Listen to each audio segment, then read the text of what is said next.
अब छाती से लेकर और जंघा तक यहां जितने भी रोग आप जानते हैं वो सब पित्त के रोग। गैस बनना, एसिडिटी होना, हाइपर एसिडिटी होना, अल्सर होना, पेप्टिक अल्सर होना, खाते समय मुंह में पानी आना या मुंह का पानी बिल्कुल सूख जाना, बार बार डकार आना, खट्टी डकारें आना, हिचकियां आना, ये सब पित्त की समस्याएं हैं, पित्त के रोग। और इनकी संख्या 40 है। ये छाती से लेकर जंघा के बीच वाले इलाके के रोग हैं सब पित्त के। किडनी खराब होना, लीवर खराब होना, किडनी में स्टोन होना, लीवर में सूजन होना, ये सब पित्त की समस्याएं हैं। और खराब रोगों के नाम बताऊं, जॉन्डिस होना, पीलिया होना, हेपेटाइटिस होना, ये सब पित्त के रोग हैं, पित्त की समस्याएं। कई तरह के बुखार, पित्त की समस्याएं। अब आपको जिंदगी भर एक ही चीज ध्यान रखनी है कि वात, पित्त, कफ तीनों संतुलित रहें आपके, तो आप रोगी नहीं हो सकते। तो आपको करना क्या है? वात, पित्त, कफ तीनों को संतुलन रखने के लिए महर्षि वाग्भट के कुछ सूत्र याद रखने और याद रख के उनको जीवन में पालन करना है। पहला सूत्र है उनका, खाना खाने के बाद कभी भी पानी नहीं पीना। ये पहला सूत्र। खाना खाने के बाद कभी भी पानी नहीं पीना। सूत्र को उन्होंने लिखा है जिस तरह से वो मैं बताता हूं। ये मैंने भाषांतर करके बोल दिया आपको, खाना खाने के बाद पानी नहीं पीना। महर्षि वाग्भट ने ऐसे नहीं लिखा, उन्होंने लिखा है भोजनांते विषम वारी, ऐसे लिखा। भोजनांते माने भोजन अंते, भोजन अंते माने भोजन के अंत में, विषम, विषम माने विष के जैसा, वारी, वारी माने पानी, भोजन के अंत में पानी विष के जैसा है, ये है सूत्र। मतलब भोजन के अंत में पानी ना पिए। मैंने सरल कर दिया उसको। अब क्यों ना पिए? कारण उसका एक है कि हम जब खाना खाते हैं, खाना सारा पेट में इकट्ठा होता है। एक स्थान है उसको जठर कहते हैं। जठर स्थान पे खाना जब आता है तो अपने आप अग्नि जलती है, उसको जठर अग्नि कहते हैं। खाना खाते ही पेट में अग्नि है, वो जठर अग्नि है। अग्नि जलती है तो खाना पचता है, अग्नि नहीं जलती तो खाना नहीं पचता। तो आपने खाना खा लिया, पेट में अग्नि जली, अग्नि ने जैसे ही जलना शुरू किया आपने पानी पी लिया और खूब ठंडा पानी पी लिया, चिल्ड वाटर, फ्रिज से निकाल के बोतल गटक ली। अब क्या होगा? अग्नि बुझ गई। अग्नि बुझ गई तो खाना नहीं पचेगा, तो खाना सड़ेगा और सड़ा हुआ खाना 103 बीमारियां पैदा करेगा। सबसे ज्यादा बीमारियां इसी में आती हैं। इसलिए वाग्भट जी ने पहला सूत्र ये लिखा, भोजनांते विषम वारी, खाने के बाद पानी नहीं पीना। दूसरा नियम है, पानी जब भी पिए घूंट भर के पिए, सिप करके पिए। जैसे चाय पीते हैं, जैसे कॉफी पीते हैं, गर्म दूध पीते हैं, ऐसे पानी पिए। ऐसे कभी भी पानी ना पिए, गिलास लगाया और लगातार पिया, ये गलत तरीका है। पानी पीने का तरीका है, एक घूंट पिया, थोड़ी देर रुकें, एक घूंट पिया, फिर रुकें, फिर पिया, फिर रुकें, फिर ऐसे पानी पिए। इसका क्या लाभ है? मुंह में आप जानते हैं लार बनती है। ये लार जो है ना, पेट के तेजाब को शांत रखती है। पेट का जो तेजाब है ना वो एसिडिक है विज्ञान की भाषा, और मुंह की लार जो है वो एल्कलाइन है, क्षारीय है। तो ये क्षार है, यहाँ अम्ल है, अम्ल और क्षार मिले तो एक दूसरे को न्यूट्रल करते हैं। तो मुंह की लार बार बार पेट में जाए ताकि पेट का तेजाब शांत रहे, इसके लिए कहा गया घूंट घूंट पानी पिए, थोड़ा थोड़ा करके पानी पिए। ठीक है।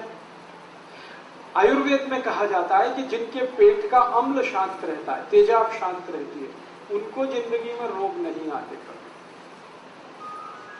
अम्लता अगर आपकी शांत है, एसिडिटी, कोई रोग आने की संभावना नहीं। दुनिया के सारे खराब रोग जैसे कैंसर, जैसे डायबिटीज, जैसे ब्लड प्रेशर बहुत तेज होकर हार्ट अटैक आना, ब्लड प्रेशर बहुत ज्यादा बढ़कर ब्रेन हेमरेज हो जाना, ब्लड प्रेशर बहुत ज्यादा बढ़कर पैरालिसिस हो जाना, ये सब खराब बीमारियां एसिडिटी से शुरू होती है। जब रक्त में एसिडिटी बढ़ती है तब ये बीमारियां अपने चरम पर पहुंचती है। लेकिन रक्त में एसिडिटी बढ़ती कहां से है? वो पेट से बढ़ती है। पेट में एसिडिटी कब बढ़ेगी?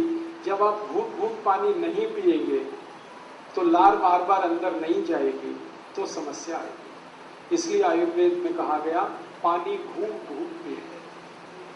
तीसरा नियम है सवेरे सोकर उठें, सबसे पहले पानी पिए।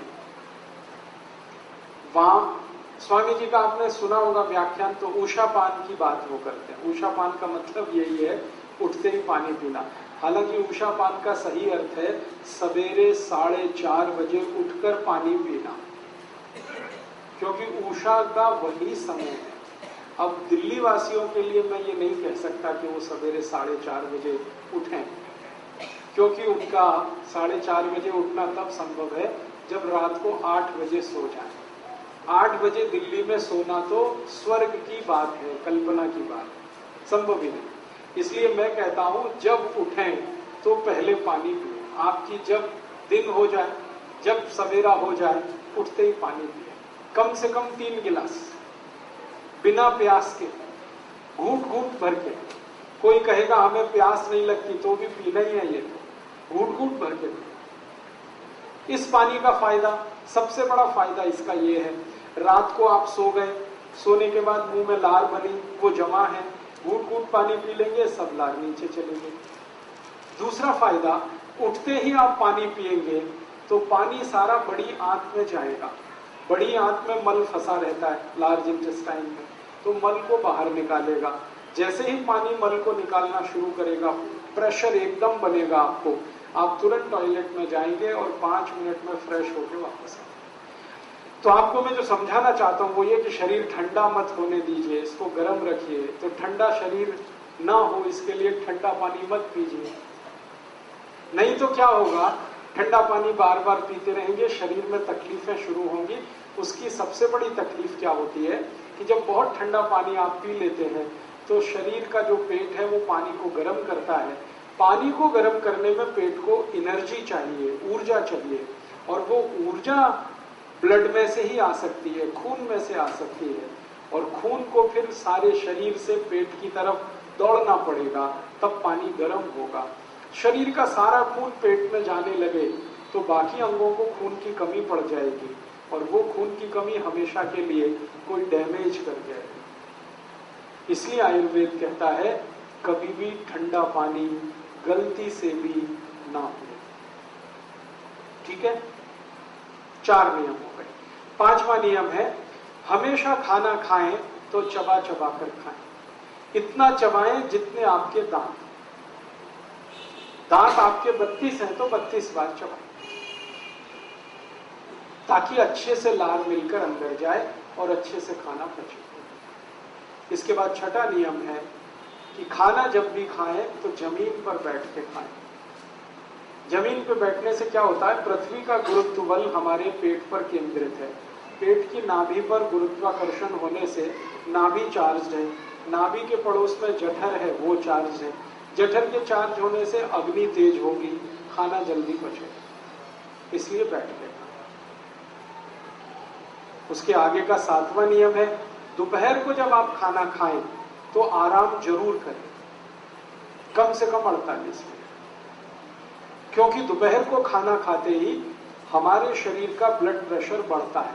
एक तो सूरज की धूप होती है दोपहर को, और अंदर की गर्मी, दोनों मिलाकर ब्लड प्रेशर बढ़ता है। बीपी बढ़ेगा तो आराम ही करना पड़ेगा, काम नहीं कर सकते।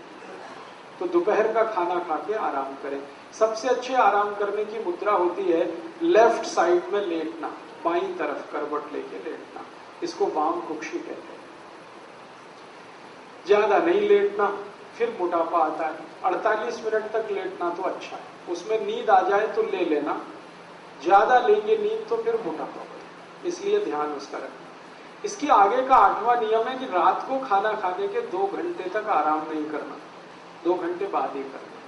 रात के खाने के बाद पैदल चलना बहुत जरूरी है, 1000 कदम। उसके बाद कुछ और काम करके फिर आराम करें। 2 घंटे के बाद, क्योंकि रात को ब्लड प्रेशर कम होता है और कम ब्लड प्रेशर में आराम करना खतरनाक है। ऊंचे ब्लड प्रेशर में, हाई बीपी में काम करना खतरनाक है, लो बीपी में आराम करना खतरनाक है। तो इसलिए रात को 2 घंटे बाद आराम करें, दोपहर को तुरंत आराम करें। इसके बाद का नवा नियम है 9th कि आप जब खाना खाएं तो 2 चीजों को ध्यान रखें, एक साथ ऐसी ना खाएं जो एक दूसरे के विरोधी। ठंडा गरम साथ में ना खाएं, दूध और दही साथ में ना खाएं, उड़द की दाल और दही साथ में ना खाएं, खट्टे फल और दूध साथ में ना लें, कटहल की सब्जी के साथ दूध ना खाएं, कच्ची प्याज खा रहे हैं तो दूध नहीं खाएं, दही में नमक डाल के ना खाएं, हमेशा दही में मीठी चीज डालें। ये आपको थोड़ा झटका लगेगा, ये क्या बोल दिया, दही में नमक ना खाएं, क्योंकि रायता तो बिना नमक के बनता नहीं है। बात ऐसी है कि ये जो दही है ना, ये जीवाणुओं का घर है। अगर आप लेंस लगा के देखेंगे तो दही में लाखों जीवाणु होते हैं। हम लोग अंग्रेजी में उनको लैक्टोबैसिलाइज कहते हैं। ये जीवाणु जीवित चाहिए पेट को। आप दही में 1 चुटकी नमक डाल दीजिए, सब जीवाणु 1 मिनट में ही मर जाते हैं। अब मर गए तो दही खाया वो बेकार है। इसलिए जीवित जीवाणु दही के साथ आने चाहिए। तो कहा गया है कि दही बिना नमक के खाएं, या दही में बूरा डालें, खांड डालें, गुड़ डालें। तो बूरा, खांड और गुड़ से जीवाणुओं की संख्या बहुत तेज बढ़ती है, घटती। बढ़ी हुई संख्या के जीवाणु आपको चाहिए।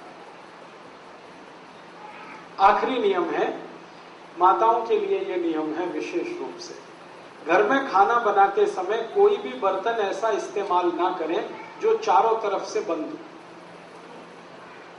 हाँ, हमेशा खाना बनाने वाला बर्तन खुला हुआ हो। आधा खुला आधा बंद है तो भी चलेगा, पूरा बंद ना हो। क्यों? बाहर की हवा खाने को बनाते समय अंदर प्रवेश करनी जरूरी है। भागवत जी ने कहा कि भोजन को पकाते समय सूर्य का प्रकाश या पवन का स्पर्श, दोनों में से कोई एक चीज आवश्यक है। या तो भोजन बनते समय सूर्य का प्रकाश गिरे, नहीं तो पवन का स्पर्श हो, हवा उसमें आए। अब ये तभी संभव है जब बर्तन खुला हुआ हो। मतलब सीधा सा ये है, भागवत जी कह रहे हैं प्रेशर कुकर में खाना ना हो। अब प्रेशर कुकर भागवत जी के जमाने में नहीं था, लेकिन नियम उन्होंने तभी लिख दिया। उनको शायद ये अंदाजा था कि ये आदमी किसी न किसी दिन बना लेगा इसको। अब ये बात मैंने मजाक में कही, लेकिन ये बड़ी गंभीर बात है। ये प्रेशर कुकर का चक्कर बड़ा खराब है। आप जानते हैं प्रेशर कुकर एल्यूमिनियम का है। एल्यूमिनियम दुनिया का सबसे खराब मेटल है, धातु है, खाना बनाने के लिए और पकाने के लिए। मैंने एक सर्वे किया था आज से 10 साल पहले कि गरीबों को सबसे ज्यादा अस्थमा, दमा और टीबी क्यों होती है गरीबों को। उस सर्वे का रिजल्ट आया कि सारे गरीब लोग एल्यूमिनियम के बर्तन में खाना बनाते हैं और खाते हैं, यही उनके दमा और अस्थमा का कारण और टीबी का कारण।